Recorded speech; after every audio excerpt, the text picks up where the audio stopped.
സമസ്തയുടെ 100-ാം വാർഷികം കാസർഗോഡ് നടക്കുമ്പോൾ മലപ്പുറത്ത് നിന്ന് കാൽനടയായി കാസർഗോഡേക്ക് പോയിക്കൊണ്ട് പ്രചാരണം നടത്തുന്ന സംഘത്തിൽ നിന്ന് രണ്ടുപേരെ നമുക്കൊന്ന് പരിചയപ്പെടാം.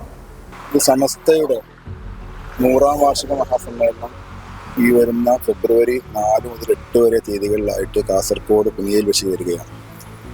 അപ്പോൾ അതിൻ്റെ പ്രചരണാർത്ഥം മലപ്പുറം ജില്ലയിലെ ഊക്കിപ്പറമ്പ് സമസ്തയുടെ പോഷക സംഘടനയായിട്ട് SKSF-ന്റെ കീഴിൽ അവിടുത്തെ മേഖലാ കമ്മിറ്റിയുടെ കീഴിൽ ഒരു 11-അംഗ സംഘം നടന്ന് പ്രചരണ പ്രവർത്തനം നടത്തുകയാണ്.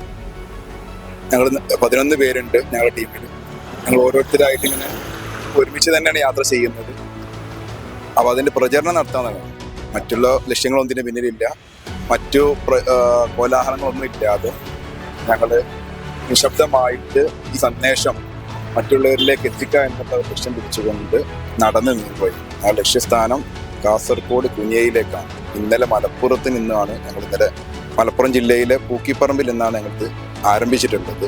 ഇൻഷാ അല്ലാഹ് ഫെബ്രുവരി 4 5 ദിവസങ്ങളിലായിട്ടാണ് ഞങ്ങളിത് നടന്നു നീങ്ങുന്നത്. ഓരോ ദിവസവും 50 കിലോമീറ്റർ വെച്ച് ഏകദേശം 250ഓളം കിലോമീറ്റർ 230 കിലോമീറ്റർ താണ്ടി സമ്മേളനം ഉദ്ഘാടനം ചെയ്യുന്ന അതിൻ്റെ പതാക ഉയർത്തി നടക്കുന്ന ഫെബ്രുവരി 4 കാസർഗോഡ് കുനിയയിൽ എത്തിച്ചേരാനാണ് ഉദ്ദേശിക്കുന്നത്.